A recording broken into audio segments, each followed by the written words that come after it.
You're listening to the Turnaround Podcast, the true life basketball story of Bull City's own Stewart Squirt Holley.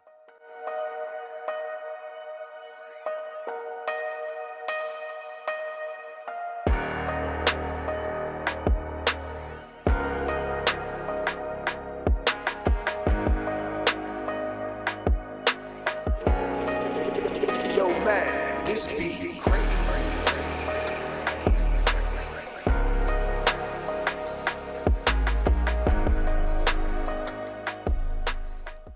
My mom, she was in a tough situation, trying to hold her family together, husband. She had just had another child, which is my little brother. So she, at that time, I definitely feel like my mom, now that I'm older and I reflect on it, my mom was just trying to hold her family together. Did she love the guy? Sure. She married him. Did he love her? Maybe he did. At times, he had a very weird way of showing that. This is how I felt. I got two younger siblings. So she was my mother long before they came along. Me and my brother, we were only 6 years apart. But she was my mother first. Before my brother was born, a lot of stuff was going on that even to this day, I don't think my brother has any idea about. He may have vaguely ideas about it, but I don't really think he knows. He definitely doesn't know in depth, how his daddy used to treat our mother. And at that time was my mother. But my mom tolerated it for as long as she could. I would say that. And when I think she finally realized, I need to get out of this situation, then she did what she had to do to get not just her about that situation, but me out of that situation. Because it was her and I going through that. My brother didn't go through none of that because that was his father. That was his daddy. So his daddy didn't treat him the same way as he treated me. And I would say this about so my stepfather called me one day and asked me to come over, and I come over, and he apologized to me about all of that. Just he and I, what I'm saying? I was a grown man at the time, so he apologized, and we reconciled. And it was a part of me that needed to hear that, and I think it was a part of him that needed to hear me say, hey, man, I forgive you. From there forward, we move forward. So, but to get it out there is solely for that little kid, whether it be a little boy or another little girl who may be in that same similar situation. They might not see it now. That too will come to pass and you will live on. And then you will learn, like I learned, behaviors of what not to do. And one prime example, I learned from that as a little boy. I knew it wasn't right to put my hands on a woman. I learned that just from watching that situation as a child. It didn't feel right on the inside. So fast forward to today, I'm totally against domestic violence. And any male, I'm not going to call him a man, any male who puts his hands on a woman, because a real man wouldn't put his hands on no woman, so I call that individual a male. And that's not sending shots or being derogatory to my stepfather or my brother's daddy. I'm generalizing when I say that because we always hear about domestic violence. It's not right for a woman to put their hands on a man either. And when you're immature, you don't know how to express yourself and you don't know how to channel that energy. So I gravitated to the negativity. I gravitated to it out of being misguided. If you don't show a child how to dot their I's, how to cross their T's, and how do you expect them to know? No one pulled me aside. No black man pulled me aside and explained to me I was doing things the wrong way. And we started by doing things like breaking in cars. We would break into cars and get goods out of a car. Mind you, we 8th graders, we 7th graders, and we're doing this, what I'm saying? And I didn't see anything wrong with it. I never felt like I was doing anything wrong, even though I knew it was wrong. But that was just that ignorant, young mindset, being a little boy confused and hurt. I just didn't care. And that, in retrospect, that's living in hell. And it's a terrible way for any child to live and to think.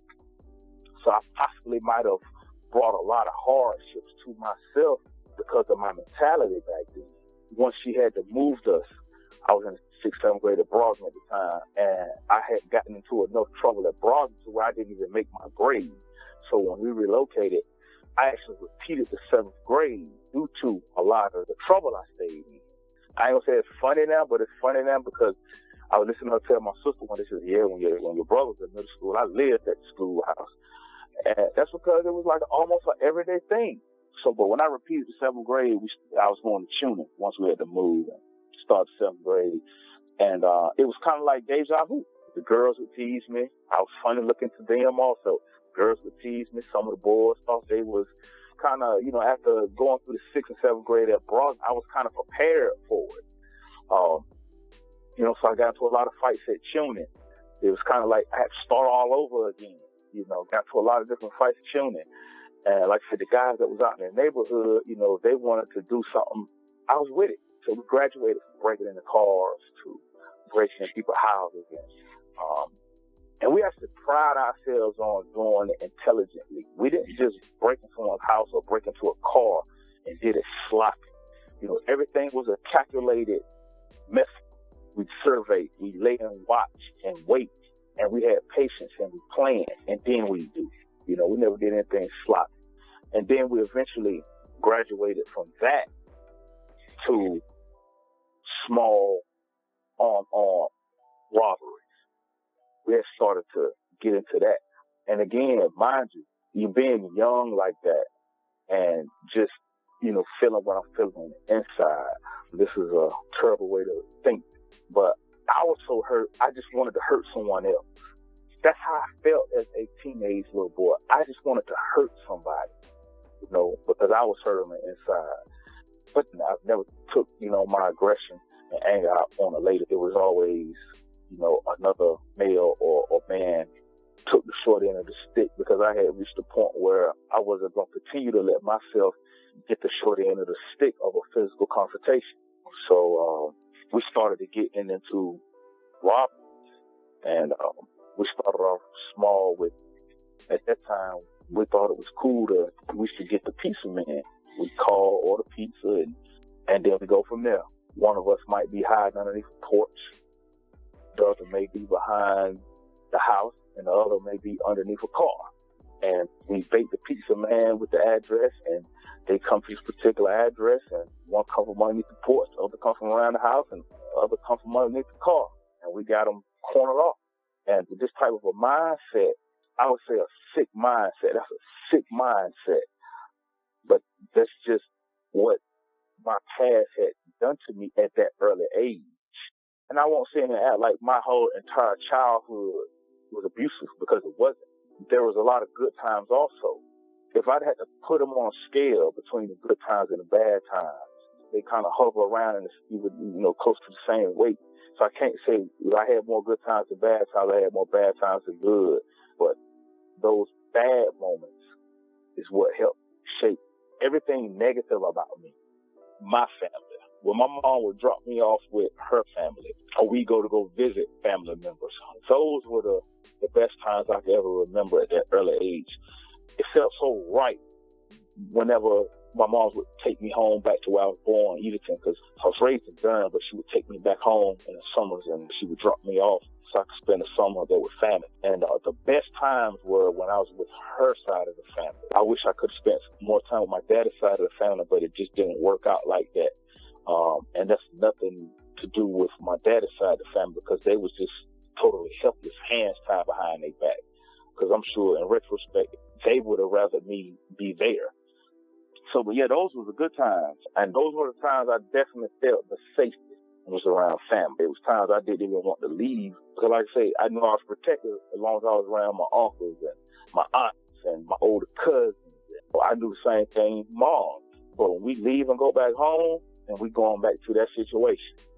My grandma, my mother's mother, she was born Annie Louise Jordan, December 28th, 1924. Her food. I'm going to tell you like this. I can remember just sleep upstairs somewhere. We all could be in the house just dead sleep. And you would smell those grits. And that would have wake me up when I come running downstairs and family sitting up in there eating breakfast.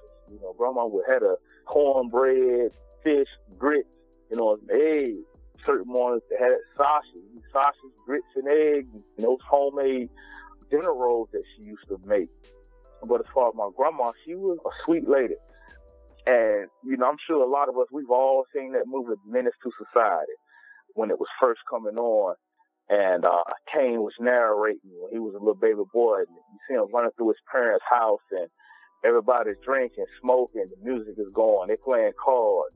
Well, that's how I remember my grandma's house being, as a little boy. That's what I remember. My grandma, because she sold liquor and she ran card games and whatever else my grandma did. But my grandma was a hustler. She didn't just work a job. She had a hustle on the side, and that was her hustle.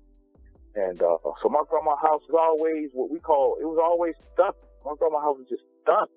If those walls could talk, then they'd tell you a story, because it was some people in and out their house. And as a little boy, I saw a lot of that, and remember a vast majority of that. So, but my grandma, she didn't have a lot. In fact, I remember she'd always get me something. She had a lot of grandkids. So she had a lot of kids. But I remember she had got me a sweatsuit or something. I think she might have got it to me for Christmas or something. But anyway, when I ended up, it was about 2 sweatsuits she then got. And that's exactly what they were, just sweatsuits. They weren't Nike, they weren't Adidas. They wasn't Puma, because back then it was, Adidas, Puma, Adiadora. It wasn't nothing. It was just sweatsuits. I remember the kids teasing me, like they always did with my wardrobe. Something that my grandma had and got for me. So then I'd react to it because it was more sentimental to me, and that was probably the only reason why I wore it. And outside of I am a truck, I ain't buy my old clothes either. But my grandma, she was a sweet lady. And the only time I would ever see her lose her cool was when somebody would throw food away. But that was a good way to make her cuss anyone out. You try throwing some food away. She just this one thing she ain't tolerate. But my grandma, she was fair. She was strict when she needed to be. My grandma was a good woman. You wish I would have had a little bit more time with her, but she lived her life and she had to go on. Family reunions back in the 90s, and definitely on Christmases, all her kids would come home. When my mama's siblings all then would come home, to my house. For us, grandma, but to them, mom. So that's when I would see all my cousins, all my first cousins. And like I said, those were the good times. And we would fight. A lot of us would fight too. Definitely during the summers, we would fight. We'd fight each other. And my mama, brother, my uncles, when we had issues with each other, I can remember they used to grab us by our collars or the gear, get the boxing gloves, take us out in the backyard, and that's how we settled that. Yeah, it changed. It's like everybody went their own separate ways. Some of us, we still try to get together because I think we start to realize, well, damn, as a family, we just don't come together no more as a unit. After Mara passed, and she passed August of 2010. Past 9 years has definitely been different since she's been gone. Me and my cousin Bobo, you see, nobody in the family goes by the biological name. Everybody got nicknames, pretty much. If you got called by your real name, especially your full name, then yeah, you done something you ain't never been doing. It's about the only time my mom would call me by my name. But yeah, I remember one time me and Bobo, I guess we were just so close in age, and the rest of our cousins, they was a few years older than us. He had 2 older brothers. So yeah, I know one time me and Bobo, I don't remember exactly what it was, that we would bump heads sometimes. When our uncles, like I said, they would grab us either by the collar or by the ear, and they took us out in the backyard, and we fought this particular day, me and my cousin Bobo. Like I said, Bobo got 2 older brothers. So this one particular time, I had to beat Bobo up. So one of the older brothers, he got a little ticked off. So the first opportunity he got when our uncles weren't around, he roughed me up for roughing his younger brother up. And so like I said, I'm the oldest out of all my siblings, so I didn't have an older brother to protect me. I just had to take that ass whooping that my cousin dished out to me. So, but yeah, that's one in particular I do remember. I don't remember exactly how old we were, but we were young. At that time, we was real young. Me and Bobo could have been probably around 10, 11-ish, and Man, Willie, all of them guys was already 17, 16, my cousin Eugene, formerly known as Poon. But Manzi, our uncles made us put the gloves on. After it was over with, they would actually make us hug each other win or lose, hug each other, and leave it where it's at. It's done. Like I say, I got into that criminal mentality around 89, 90. That's when the other side of it comes into play. Juvenile detention for my age group back then. At that age, that's when I first started get locked up in juvenile youth facilities. And even at one point, they enrolled me in a training school. And like I said, a lot of people have no idea whatsoever that this is the road I walked, you know what I'm saying, that shapes me to who I am today. So, in the training school, that's been so long ago, but I remember they actually had rooms in there that were padded. And they would sometimes put us in those rooms, individual rooms, sometimes if we got too out of control. And with restraint, they would restrain you. 2, 3 of them, grown men, grown women who are teachers that work with kids who have behavioral challenges. That's the only way I can put it, really. And I've been trying to figure out, how do you erase something that's burnt into your long-term memory? How do you forget about it? You know, so then I had to reach a point and say to myself, you know what, I ain't even trying to forget about it no more. You know what I'm saying? Like, live with it and go forward. You know, because I can't forget it. Wake up out of my sleep with a thought that went through my mind because of a flashback, something that, a sound. That physical confrontation at home will wake me up sometimes. I just lay there and think. So, yeah, it's real. It's real. A person like me, those kids that's out there today, I'm living with the same disease as they are. They living with the same disease I am. It ain't no other way to put that. You feel me? Another way to put it. I'm living with a disease. For me, it's an everyday thing. And basketball was my only refuge. Basketball was the only place I could go to outside of family where I felt safe. And I felt that basketball was just everything.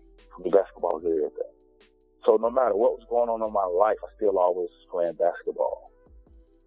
My mama said since I was 2. So whatever was going on in my life, basketball was still ever present. Because my mom, like I said, she would put me in the leagues, kids, whippoorwill, rec league, church league, cut from middle school. So I played with the church. Then eventually making a high school team, and then so on. This has been a Vanguard Podcast Network original. Stay tuned for the next episode of the Turnaround Podcast, and follow the Turnaround Podcast on Instagram by clicking the link in the show notes. If you'd like to book Stewart Holley for a speaking engagement or to be a guest on your show, please reach out to theturnaround77@gmail.com, and someone will get back to you within 48 hours. Thank you for listening.